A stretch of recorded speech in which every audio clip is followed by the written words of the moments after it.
I didn't like the dude. There's something about him I didn't like. Well, anyway, I didn't know. Well, we didn't know he was a crackhead. Number one. Number two, we didn't know that his father was an informant. You know, 'cause I didn't deal with BB. You know what I'm saying? So, like, Al most likely dealt with him more than I did because I didn't deal with him. So anyway, unbeknownst to us, BB comes with a story. First, his father comes with a story because they got an award for the double homicide. His father comes with a story that we BB owed us money, and BB goes to Al and was like, "Yo, if you need somebody beat up or whatever, I'm the man," or whatever, this, that, and the third. And for some apparent reason, we went over to Floyd Epps' house. To this day, I still don't know where Sunset or Projects or whatever the name is, wherever Floyd lived at. I don't even know where it's at. To this day, I still don't know where they tell me the address. I'm like, where in Lorraine? Like, I know where the train tracks and all that is at, but I don't know where allegedly we supposed to went over there.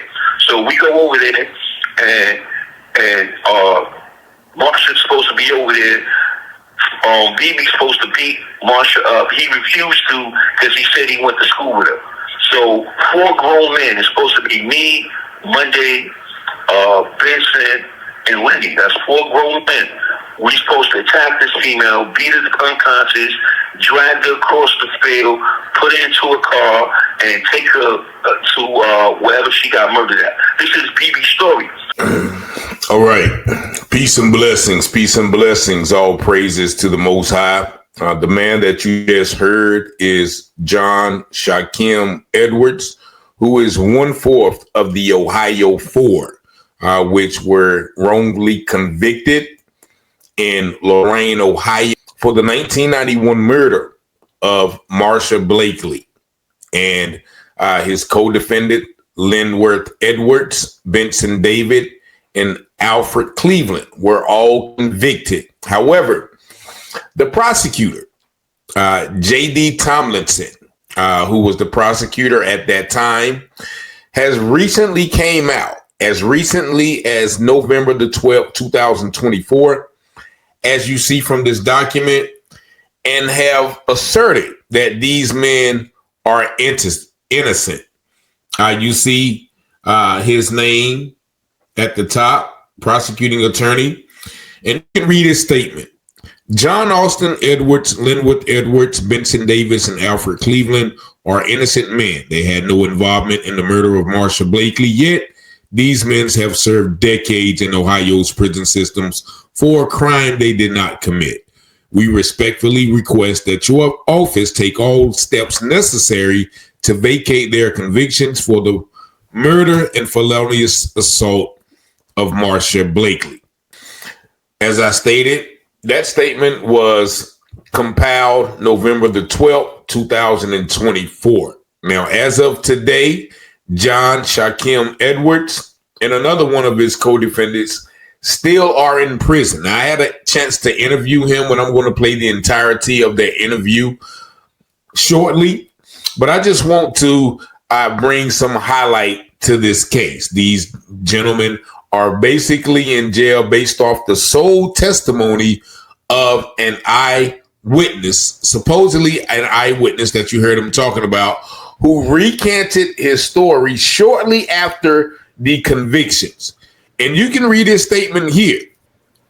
At the trials of Al Monday and those charged with him, I testified under oath that I was an eyewitness to Alfred Cleveland, who I knew as Monday, along with other people I knew as JR, Will, and Shakim, Mr. Edwards, beat Marsha Blakely at Floyd Epps' apartments and then murdered her behind Charlie's Bar in Lorain. All of this was a lie. I never witnessed the murder of Marsha Blakely, was not with her or Al Cleveland the night she was murdered. I only done it for the money, and everything was not true.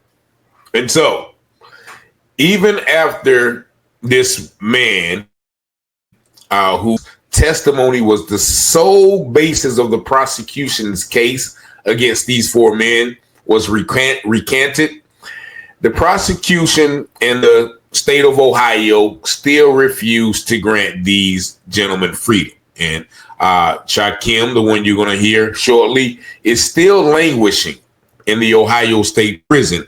Now, if you've been familiar with this channel, we've been covered a lot of instances in Ohio, and they talk about how corrupt the police, the prosecutions, the courts, and the entire judicial system is in Ohio. So this is just one instance, and you can go to the website that you see on the screen, freetheohio4.com, for more information. But just hear the testimony, the story of Mr. John Shakim Edwards as he explains how he got caught up in this situation and why he is still fighting for justice to be free. Hello, this is a prepaid debit call from Shakim. an inmate at the Ross Correctional Institution. To accept this call, press 0. To refuse this call. This call is from a DRC correctional facility and is subject to monitoring and recording. Utilization of an unapproved application and three-way calls to communicate are strictly prohibited and a violation of DRC policy. Thank you for using GTL. Thank you for using GTL. Peace. How you doing, Richard? Peace, Shakim. How are you? I'm great, man. Great. Under circumstances, I'm great. Okay, yeah, man. Thank you for accepting the call and being interested in my situation. Okay. All right, peace. My name is John Edwards. I'm known as Shakim Bio. I'm 54 going on 55 years old. I'm from Queens, New York. And my situation is, back in 1988, me and some friends came to Lorain, Ohio during the explosion of the crack era. And it was like, what we sold for $5 in New York was like $40, $50 down here. So we came down here and to get fast money. And, we was doing our thing and everything. And, sometimes we get caught in an illusion, because we all about getting fast money. So I was down here from 88 to 91. So while I was down here, I ended up having a son down here. And I had a group of friends who was getting money. And one particular night, I was supposed to be on my way to New York the next morning. So my baby mother was planning to me, because, I'd be whipping and running, and I don't be at home spending time, and she couldn't come to New York with me flying out the next morning. So I took her mother, her cousin from D.C., and her sister. So it was two sisters that's related to my baby mother, my baby mother's mother, and then my baby mother. We all went out to eat. We went to a Ponderosa. This is in Lorain, Ohio. So when we finished eating, we went to the neighborhood bar to play some pool. So while I was there playing pool, like back then I was real flamboyant. So I came in, the DJ said my name, and I put everybody drinks. I was one of that type of person. Flashy New York dude, typical New York dude. So anyway, I stood there until the last call of alcohol, which was about 2 a.m. And then I walked back home, which was a good 20, maybe like a 15-minute walk, but I was drunk, so it took me 20 minutes, and I stopped to talk to everybody. So anyway, I made it home. When we went home, I was drunk. I fell asleep on the floor, and I had my son with me. My son Daquan was with me. So anyway, the next day, I missed my flight. So the next day, I had to move around a lot to catch the flight 9 o'clock in the morning. Now, unbeknownst to me, 2 people got killed that night, unbeknownst to me, right? So while I'm in New York, I was in New York. I left. This is like I'm gonna say a Wednesday or a Thursday. I came back Sunday night. So when I came back Sunday night, what I'm saying, we heard about it, but it's like when we heard about it, we heard like a crackhead got killed. So we not paying attention, because at this time I'm selling to mid-level drug dealers. I'm selling like ounces, half an ounces, stuff like that. Yeah, you selling weight. Double ups and stuff like that. Yeah, to the mid-level drug drug dealers. So at this time, I'm not hands-on with the crackheads. I'm not hands-on with crackheads. So we're not really paying attention to it, but there's a lot of police presence in the projects, and this is basically where I get all my money from. So we was basically flooded out of the projects. Couldn't get no money out there. So I'm still moving around doing what I do. I'm not even knowing that we suspects. They are after us. They looking at the New York dudes. No, we never really had no problems out there in Lorain, Ohio. Lorain, Ohio is, the projects is basically poor blacks, you know what I'm saying? The same way, we all grew up poor. And it's I never had any problems down there. I'm an out-of-towner. I was liked by all, you know what I'm saying? So we're not really paying attention.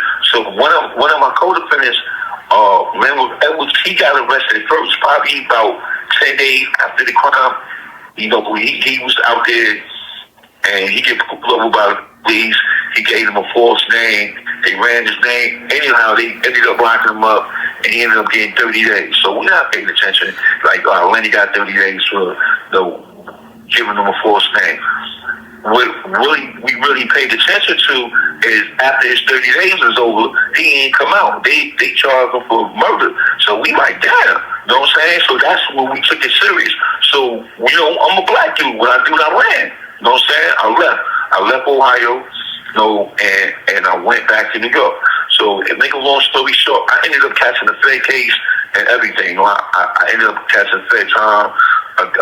And as I was doing my Fed time, Ohio put a hold on me, right? So anyway, I come back to Ohio, I go to trial, I blow trial. But the thing is, because we have nothing, we don't know nothing about this murder. So the first victim name was Marsha Bakley, right? And she ended up getting killed. She got stabbed up and ran over with a car. And the second victim name is Floyd Epps. He's the neighborhood drunk. He got ran over by a car, and they said that he has the same type of cuts and stabs as Marsha Bakley cars in the neck area. Did this happen the same night? These murders? Yeah. Okay. Yes. Right, go ahead. It allegedly happened, I think it was August 8th or August 9th of 1991. So the thing that connects them together is Marsha Bakley sometimes lived with Floyd Epps. They live together. It's his apartment, but sometimes she occasionally stays there. So that's what connects the two together. But they never charged anybody with the Floyd Epps murder. They put it as basically a hit and run. He got hit by a car and that's it. You know what I'm saying? So that's how the police looked at it. You know what I'm saying? And it's deeper than that. So anyway, they came up with a story. It was a William Avery that's the eyewitness. He came up with a story. I know William Avery. We know him as BB, but I really never dealt with him. You know what I'm saying? I never really dealt with him. I know him for being in the projects. Was he a smoker or a hustler? Yeah, he was both. He was a hustler, undercover smoker. All right. You know what I'm saying? It's I didn't even know he smoked, but I didn't deal with him. Okay. You know what I'm saying? My co-defendant, Alfred Cleveland, he dealt with him. He dealt with him on a basis, an everyday basis. I ain't dealing with BB. I really did. I didn't like him. It was to make a long story short, I was dealing with another female outside of my baby mother, and I didn't know she was related to BB. So one day I spent the night at her crib, and my baby mother came over there looking for me, and he basically told where I was at. So I never liked him. Okay. I didn't like the dude. There's something about him I didn't like. Well, anyway, I didn't know. Well, we didn't know he was a crackhead, number one. Number two, we didn't know that his father was an informant. Because I didn't deal with BB. You know what I'm saying? So, Al most likely, dealt with him more than I did because I didn't deal with him. So anyway, unbeknownst to us, BB comes with a story. First, his father comes with a story because they got an award for the double homicide. His father comes with a story that we, BB owed us money, and BB goes to Al and was like, yo, if you need somebody beat up or whatever, I'm the man or whatever, this, that, and the third. And for some apparent reason, we went over to Floyd F's house. To this day, I still don't know where Sunset or Projects or whatever the name is, wherever Floyd was at. I don't even know where it's at. To this day, I still don't know where they tell me the address. I'm like, where in the lane? Like, I know where the train tracks and all that is at, but I don't know where allegedly we supposed to went over there. So we go over there, and Marsha's supposed to be over there. BB's supposed to beat Marsha up. He refused to because he said he went to school with her. So 4 grown men. It's supposed to be me, Monday, Vincent, and Wendy. That's 4 grown men. We supposed to attack this female, beat her unconscious, drag her across the field, put her into a car, and take her to wherever she got murdered at. This is BB's story. Okay. But when the police goes to the apartment, it's no blood. It's nothing that ties to the crime. It's nothing that ties to a woman getting beat up by 4 grown men. You understand what I'm saying? There's nothing to show that this even happened. But this is the story that they indicted for enormous assault. So later on, after back and forth with BB and them interrogating him, and he gets the partial of the war money or whatever they give him, he keeps changing the story. He's a dude that always forever recants his story. You know what I'm saying? So he changed the story, right? And he comes up with another story. So now, when it's time for Edwards to go to trial, he gets on first before he get on the stand. He approached Rosenbaum. That's the prosecutor name was John Rosenbaum. He approached the prosecutor and told the prosecutor like, "Yo, we want $10,000, or I'm not testifying." Rosenbaum was like, "Get the money, I ain't giving." So whatever happened between them two, BB gets on the stand and said he lied for everything. He only lied for the award money. So they locked him up. So he gets locked up. Now, then Edwards get a mistrial, but they don't let him out. So now he's sitting in jail. BB's sitting in jail. He runs out a story to tell. He comes and calls.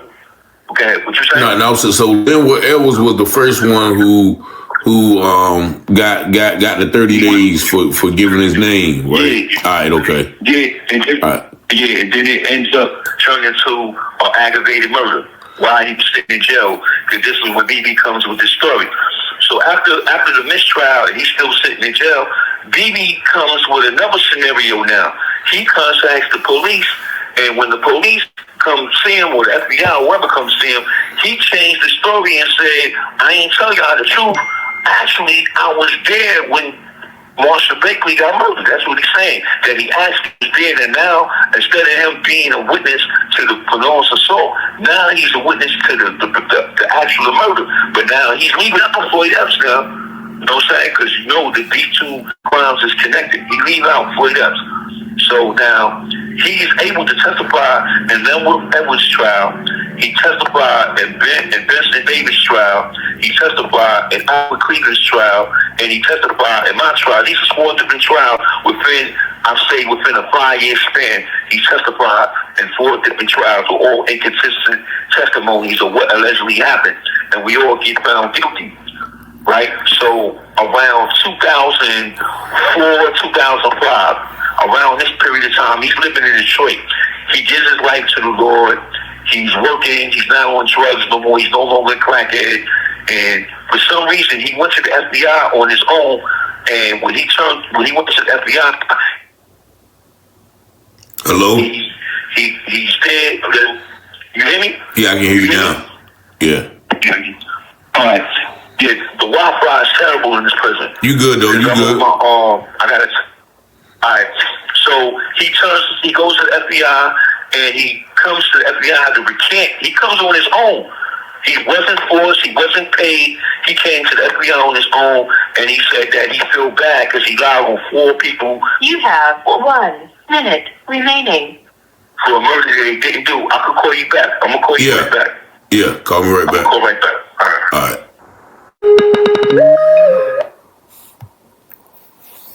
Hello. This is a prepaid debit call from Ciao. an inmate at the Ross Correctional Institution. To accept this call, press 0. To refuse this call.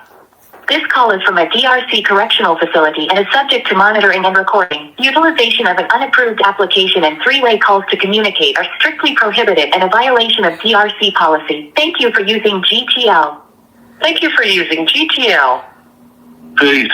All right, go ahead. All right, so he goes to the FBI on his own, and he explains to them that he wanted to come clean and tell the truth because he gave his life to God and he works and all that. So he came on his own now, lied on 4 men that's wrongfully convicted for a murder they didn't commit, that he really didn't know nothing of, and the reason that he came forward was because of the award money. So the FBI do what they do, they look into it or whatever, but I'm in prison at the time for a federal charge, but I also got this conviction for Marshall Bakley's murder. But I'm never notified, I'm not told nothing about it. I don't know nothing about it. My co-defendants don't know nothing about it. You said you got a conviction? You said you got a conviction? Yeah, I got a conviction. I got found guilty in 1997 for the murder of Marshall Bakley and from William Avery's testimony. But you wasn't there at the trial? Was you there at the trial? Yeah. I came back for the trial. Oh, I came okay. back in 1996. Yeah, I was in the feds. They came and got me. Oh, okay. So anyway, when he recanted, and they looked into it, they didn't tell us nothing about it. We didn't know nothing about it. Alfred Cleveland found out about it because he was doing time in Ohio, and he was staying on top of the case, staying in the law library, and he had his family and loved ones looking into it. So when he found William Avery already explained to him, yo, I recanted. I went to the FBI. Yeah, but anyway, make a long story short, they ended up getting an affidavit. Alfred Cleveland got an evidentiary hearing, but it was denied because the prosecutor, the judge, told Avery that if they find him, like, if he lying, they was gonna give him 5 years for every trial he testified in. He actually testified in 5 trials. One was a mistrial and then it was 4 different trials. So he added that up. Was like, man, I ain't trying to do 20, 30 years. So he pleaded the 5th. So Alfred Cleveland lost this to this murder crime, but this line he recants. Now he's pleading the 5th at the evidentiary hearing. So Alfred Cleveland ended up losing the evidentiary hearing. So he ends up doing his time. So anyway, I'm going to bring you up to speed. So I came to the state in 2015 because Obama changed the drug laws on the federal guidelines. So I gave back 18 and a half years because I have 40 years in the feds. So now I'm in the state. So while I'm in the state, fighting for my case, fighting to get his contact.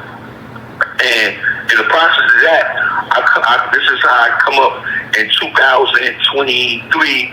I come up with Joshua Dubin. That's my lawyer's name, Joshua Dubin.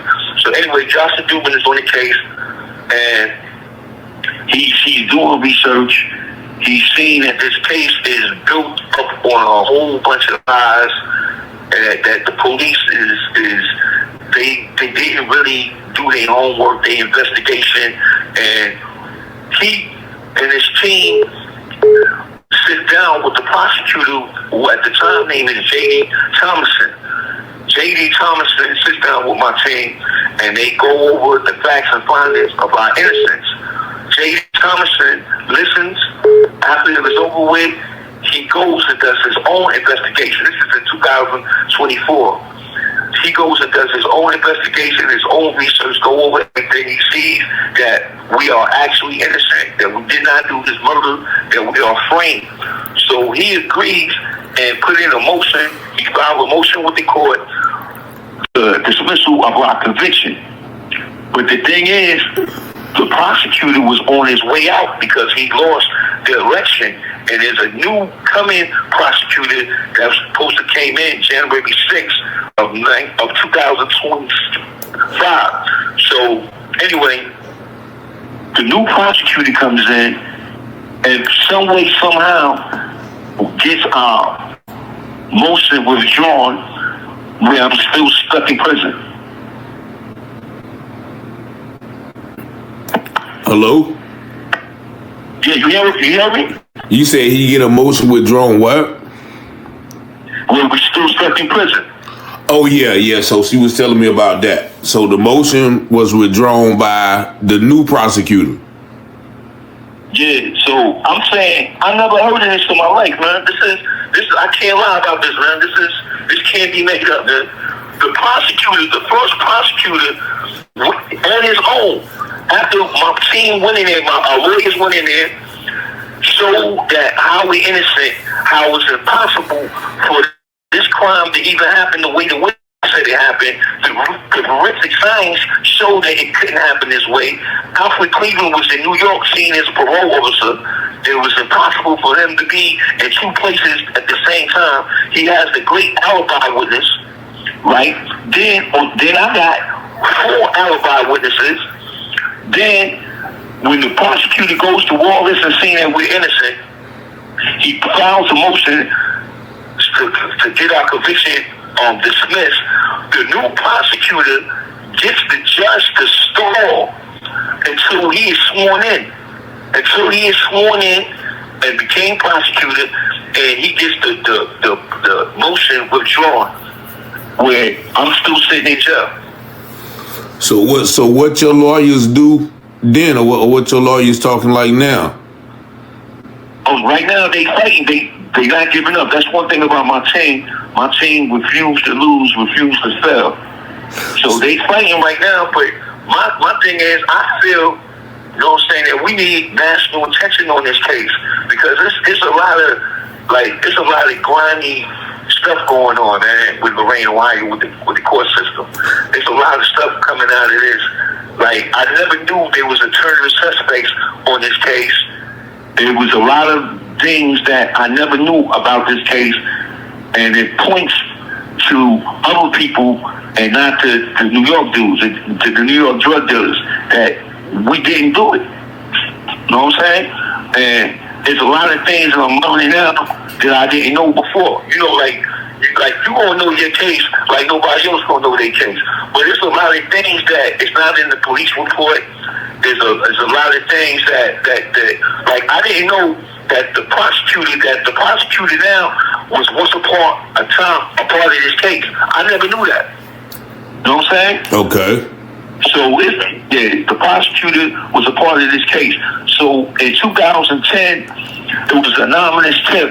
Now 2010, this is like 19 years after the murder happened. So they got an anonymous tip about 2 alternative suspects. So the police got in contact with the prosecutor's office. And who's the prosecutor officer that they got in contact with? Tony Sello. That's the prosecutor right now, the new prosecutor. So he looks into it. He interviewed the 2 alternative suspects, and it's nothing. It's not even reports or nothing of what happened about this. One of the suspects' wives reported that this dude came home covered in blood, and he was trying to get blood out of his clothing the same night of the murder, but this is never brought up. This is something that I never knew about. Yeah. I'm just learning about this now. Yeah, I just read that in the little summary. Yeah, I never knew about this, but this is what I get found guilty for. You know what I'm saying? Oh, that's what. So during your trial, like, how did your trial go? Like, did you have a court appointed lawyer? Was it an all white jury? Like, did you get a chance to testify? Like, how? Yeah, this. Okay, so Ohio used some trickery. This is what they did, right? Now, my federal case, they put the DEA agent for my federal case and put them on the stand. And he explained to the jury, even though we objected, he explained to the jury that, that what I was convicted of selling drugs, a multi-state drug dealer. Like, he painted a picture of that me coming from an organization, a fake cartel that was involved in a non-state conspiracy, and it was a lot of violence. But all the violence came from handguns. None of it came from playing with knives, like what I'm eventually convicted of now. So yeah. he painted a picture I'm this devious New York City drug dealer that came to a little town and took advantage of it and took, but my thing, I ended up getting on the stand because even though, okay, let's say I am this drug dealer that you say I am, right? And all this violence that we allegedly did on my Fed case, you saying that we making millions and millions of dollars, but then you saying I came to the ring and put the guns down and went and got a knife. So I'm not. It's not making any sense. You understand what I'm saying? Yeah.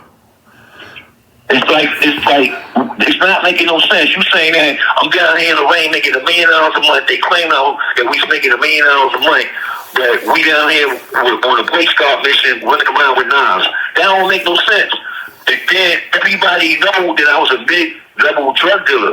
Like I wasn't no longer like sitting on the corner no more. No, like I was supplying the dudes that stood on the corner. Yeah. So it's like it wasn't everything wasn't adding up. But they painted a horrifying picture and I got found guilty. So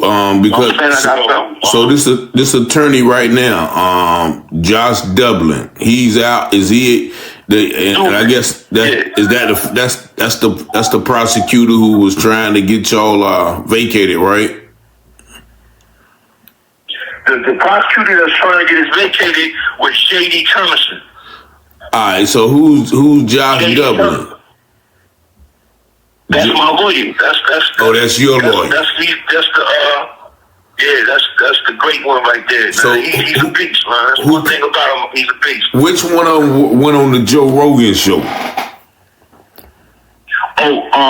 Josh Dubin went on the Joe Rogan show by himself once.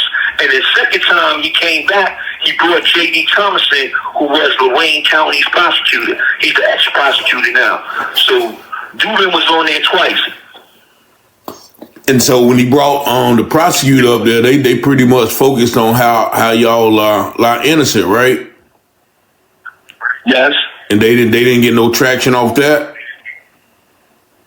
No. Well, yes and no. Why I say no? Because I'm still sitting here. Yeah. And why I say yes? Because Dubin sat down with the new prosecutor, Tony Sello, on the 18th of March. And when they sat down and they was talking, well, Dubin and his team was doing all the talking. Sello sat there, and Sello did not respond, and he didn't make. I'm still sitting here, man. I'm still sitting here. So y'all So I feel. Go ahead, bro. I feel that, man, we need national attention, man, on this right here. Because I'm sitting here for a crime I didn't do, man. I've been in prison 31 years and counting, man. I've been in here over 31 years. December 21st, gonna make it 32. And, man, I need to be out, man, because I'm in here for something I ain't do. You know what I'm saying? I understood when I did my Fed time, because I sold drugs. I'm not gonna lie. You know what I'm saying? I got trapped in the illusion of getting fast money, and I got caught. But I'm doing time for something I didn't do. You know what I'm saying? So I need to be out, man. So how old was you? How old was you when you got convicted? Well, I was 23 years old when I got locked up. I went to trial. Yeah, I went to trial when I was 25. Okay. I went to trial on this case. I was 26. Yeah, so altogether I've been going 31 years. So how did the rally for the Ohio 4 in area? Where was that held at? Remaining. That's Olivia. It's pronounced Olivia. Is that in Ohio? Yeah, that's in Wayne County. I'm gonna call you right back. All right. So there you hear our brother Shakim, and I'm gonna play the last part of the call after this. Brother Shakim explaining, once again how he was convicted. Now, admittedly, he said that he was a hustler, which a lot of people were in the early 90s. A lot of guys from New York came down to North Carolina, South Carolina, Georgia, Ohio, wherever it was, because the prices were much higher down here. So they could buy wholesale up there, come down here and sell us weight. Now, he explained how they brought the federal DEA agent from his Fed case to a state case to kind of prejudice the jury. And the only testimony they had, once again, that convicted he, Al, Lenny, and Benson to those crimes was the testimony of one crackhead informant, William Avery Jr. Now, once again, the prosecutor, J.D. Tomlinson, set forth an affidavit stating that these guys were wrongly convicted before he left office as the head prosecutor and requested that these guys be released. And this is another part of his statement. It reads, the four men's convictions rested solely on the made-up testimony of an astonishingly unreliable informant named William Avery Jr. As discussed in the attached memorandum in support of innocence, the innocence memo, Avery Jr. came forward only after prosecutors offered a $2,000 reward in exchange for information about the Blakely murder. Avery Jr. falsely implicated John Edwards and three others in this horrific crime. When it came to testify at Linworth Edwards' first trial, Avery Jr. attempted to coerce an additional $10,000 from Lorain County prosecutors when they refused. He was put in jail. Ultimately, Avery Jr. testified against John Edwards, Linworth Edwards, Benson Davis, and Alfred Cleveland, resulting in their convictions. Avery Jr. has since admitted that he conjured up the four men's involvement for financial gain and because he was pressured by his father to come forward with false information. And that is the totality of their case based on the information given by one informant. But their lawyers, Mr. James Dublin, and I'm going to put the links to that Joe Rogan show in the comments, as well as some other documentation. Also, most importantly, go to the website. All this information is on the website, so you can really dive deep into the intricate details of this case. But, you know, we all know how corrupt that we've seen police be, whether it's in police shootings, wrongful convictions, targeting, protecting each other, et cetera, et cetera. So without further ado, I'm going to play the last part of this interview. Then I'm going to come back and I'll let you know a little bit more information about how you can help the two brothers who are still incarcerated for this crime they didn't commit. This is a prepaid debit call from Shakim, an inmate at the Ross Correctional Institution. To accept this call, press 0. To refuse this call, hang up. This call is from a DRC correctional facility and is subject to monitoring and recording. Utilization of an unapproved application and three-way calls to communicate are strictly prohibited and a violation of DRC policy. Thank you for using GTL. Thank you for using GTL. peace. Yeah. So how did that? So how did that go? It's called Liberty, Ohio. Well, I'm saying a lot of people showed up, and you know, my co-defendants, because I got two co-defendants that's home now. Alfred Cleveland and Linworth Edwards is now out of prison, so they out, and me and Benson Davis is still locked up. So they said it went pretty well. My attorneys got the support. My attorney Derek Hamilton, Joshua Dubin, and my co-defendants, they lawyers was also there. So they said everything went well on the first one, and that's when they got a chance to have the talk with J.D. Thompson, and they said everything went well. Thompson, after the sit down with my team, he went and did his own research, his own investigation, and he seen that our facts and findings are true, that we are actually innocent. So he put the dismissal for the convictions in, but it's the prosecutor as now. I don't know how, man. He got the course for stall. He reached out to the Attorney General of Ohio, Dave Yost. I don't know how that was even possible, because at that time Tony Serro wasn't sworn in yet, so he just a regular citizen. I don't know how he made that happen like that, man. You know, so I'm still sitting here, man. So you and who else is still locked up? Vincent Davis. Vincent Davis. So Alfred Cleveland and John Edwards, I guess they did the... No.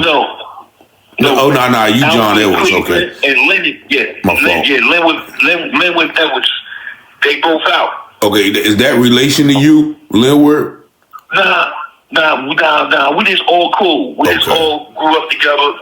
Yeah. All right, so all y'all, so what they doing as far as are they still trying to fight, or is they trying to get up with what's my man name, Avery BB? Where's he at now? He's they can't use his statement or nothing.